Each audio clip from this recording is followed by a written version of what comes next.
everyone, welcome to another episode of Own Your Health.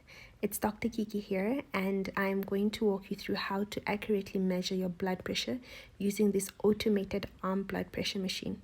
It's very easy to use with all these little buttons that you can press. You don't need a doctor, you don't need a nurse, you only need yourself, and you can do this in the comfort of your own home. This is a skill that is very, very important, especially for patients that are hypertensive.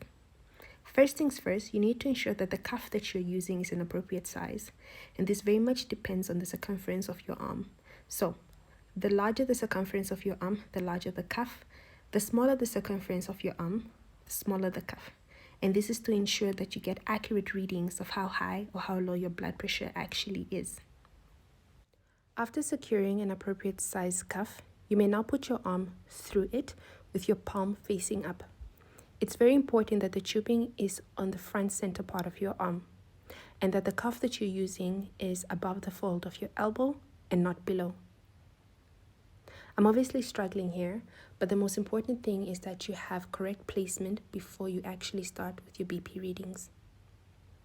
Another thing is to tightly secure it over your arm so that it does not tear away once the cuff is being inflated. You may now rest your arm over the table and click start in order to start getting your BP readings.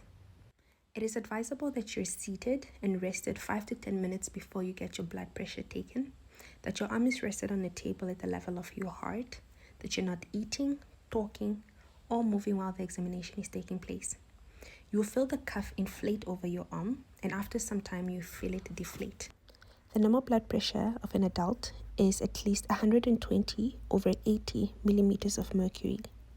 My blood pressure is just a bit shy of that, 108/81 millimeters of mercury, with a heart rate of 101 beats per minute. Out of curiosity, I decided to run around the practice and remeasure my BP and see if there'll be any difference. Remember that stage 1 high blood pressure or hypertension has a range of 130 to 139 millimeters of mercury and a diastolic pressure of 80 to 89 millimeters of mercury. If you've been tracking your blood pressure for some time and it's consistently high, you're more than welcome to visit your local doctor, physician, even a clinic, so that doctors can come up with a plan for you. And that's it. It is very simple and very easy. Always remember to be health conscious, and I'll see you guys in my next video. Bye.